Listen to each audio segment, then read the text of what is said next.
Сәлем достар, біз сабаққа дайындалып жатырмыз, қазір шығамыз.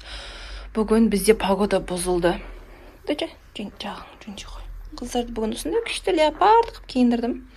И мен өзім қазір үстіме кардиганды киіп алайын деп тұрмын, потому что дала суық. Жаңа жаңбыр жауды, погода бұзылды бізде. Сонымен қыздардың да үстілерін по идее негізі құр рубашкамен, кофточкамен бару керек еді. Жаңбыр жауғаннан кейін үстіне жемпір кигізіп жатырмын. Салқын болған соң. Қазір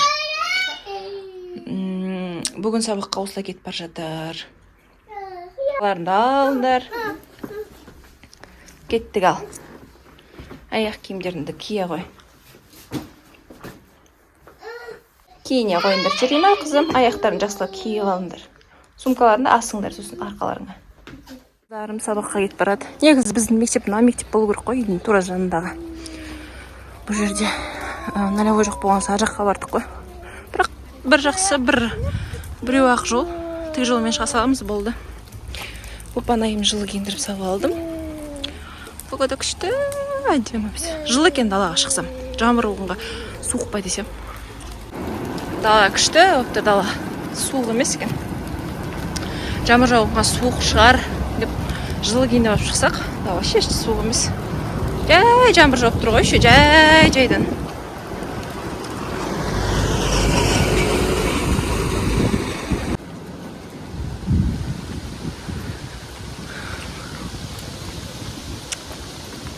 Сабақтан күшті оқыңдар, доча?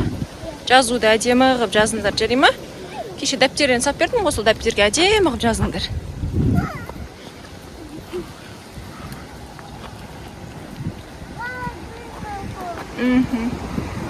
Бүгін асықпай барсыңыз. Ерте шығаппыз тағы да сабаққа. Күнде айтам, кішкене кештеу шығам, асықпай шығам, асықпай барамыз деп. Ерте шығып алам, ұмыт кетем. Ұмыт кетсем болғанда, пока біз киім дайындалған сол ерте болып қойды. Сонымен жарайды деп шыға бергенбіз ғой. Жапырақтар сарғайып, әдемі болып жатыр даланың бәрі.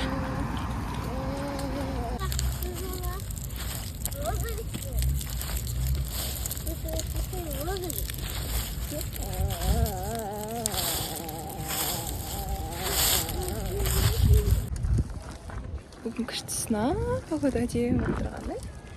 Золотцы қыздарым менің. Алла бергендер ғой осыларды осындай. Ақылды қып, сабақтар күшті оқитын қып. Жүректерім. Егер Қазақстанда апаған сөйлем, сол кезде 5 аламыз ба онда? 10 аласың, 5 аласыңдар Қазақстан дәптерге. Қазақстан дәптер деген, Қазақстан дәптер деген елтаңба, ту, сондай ұлттық нәрселер көрсе, соны Қазақстан дейді. Күнделікті айтады, кеше күнделікті айтады, соны ес аламыз ба дейді.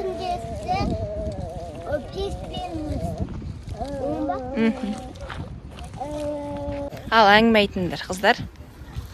Не жаңалық бар? Сабақ оқыған күшті ме екен? Достарыңа айта кетіңдер, сендердің достарыңға айта кетіңдер. Достар, сабақ оқыған күшті екен десеш. Күшті емес па? Күшті. Кәусар ханым. Әй, Кәусар ханым. Фатиха. Ой, екеу. Екеуіне леопард рубашка киіп қойсам, екеуі дәме өңгір деп билеп жүр. Екі қызды апарып тастап үйге барсам бекен, жоқ әлде далада прогулка жасай тұрсам бекен десем, папамыз бүгін жұмыстан обедте шығып келе жатыр екен. Сонымен жақсы болды, қазір қыздардың бір-екі алынбаған заттары бартын соған алып алатын. Вот келді. Өтіп бара жатыр. Сол алынбаған бір-екі заттар бартын соған алып кетермін, Алла қаласа. Жақсы болды. Прогулка жасап жүре тұрсам бекен, әлде үйге қайтсам бекен деп ойланып тұрғам ғой. Мен қайттан үй жақтан шығып қыздарға бара жатырмын. Мен үйден шығам дегенше уже бірле жаңбыр жауып жеткен ғой, бірақ таласы өте жылы екен. Банайымда ұйықтап қалды, соны көтеріп алып шығып кетіп барам мен сабаққа, мектеп жаққа. Біз сабақтан шығып келеміз, жеңгенің үйіне барамыз, точнее, абысыным. Мынау біздің мектеп болса, бұлай мынау абысыным үйі. Соған барамыз. Ой, мынаған ертең дене шынықтырып алады десем, осылай бокс істесеміз бе дейді. Ей, қой, кім? Қоя ғой, балам. Ой, дыр. Қойындар, доча, ұят болады, қоя ғой. Фати, кауси. Қой деймін. Фатиха. Қойсайшы. Қысың қой алсайшы. Болды. Низа. Сол абысын үйіне бар жатырмыз. Үйге кеп шай ішіп кетіңдер деп шақырамын ғой соған. Жан, обай. Еркелік бітеді, еркетеді. Екеуіне айтқамын ғой, мектепке сабаққа классқа кірген кезде жемпірлеріңді шешіп қойыңдар, сынып ыстық болады десем. Бұл екеуі жемпір деген не екенін түсінбедік деп. Осымен отырыпты. Ыстықта, мама, ойбай, ыстықтап кеттім дейді.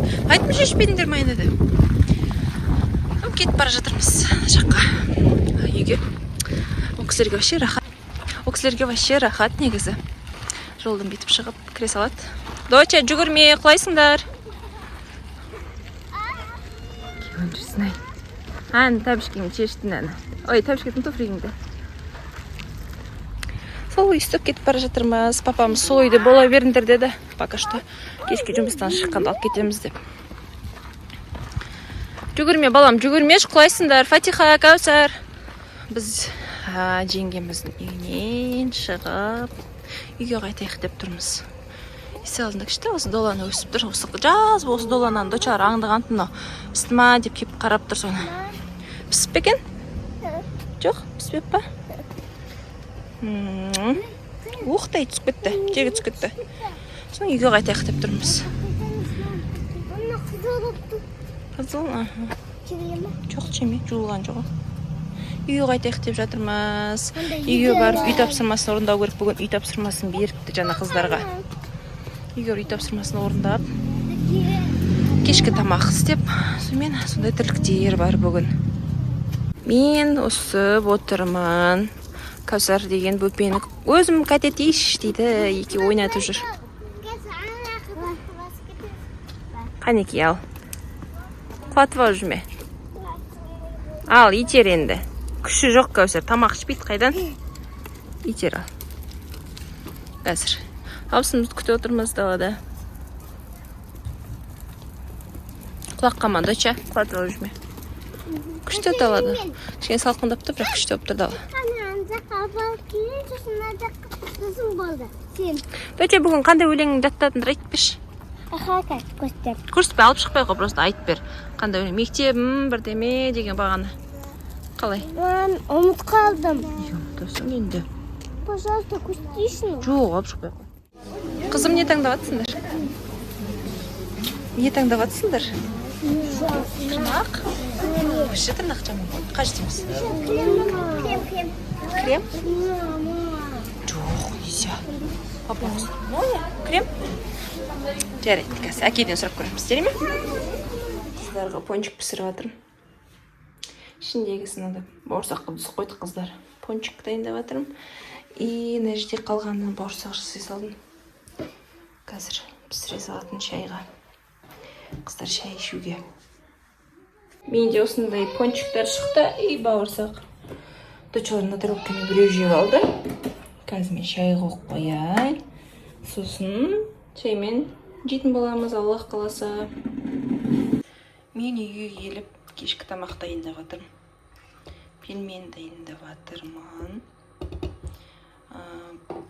Пельмендерді бағана абысын дайындап қойған ғой, қатырып. Соны үйге барып дайын пісіре саласын деп салып берген. Соны үйге кеп тамаша болды. Қыздар үйде осылай мынандай тақтасын алып шығып ойнап жатыр. Күшті ойнап жатыр, тақта суреттерін салып. Достар, мен осы жерден видеомды аяқтайын. Бізге тіркелмегендеріңіз болса тіркеліңіздер, лайкты басыңыздар,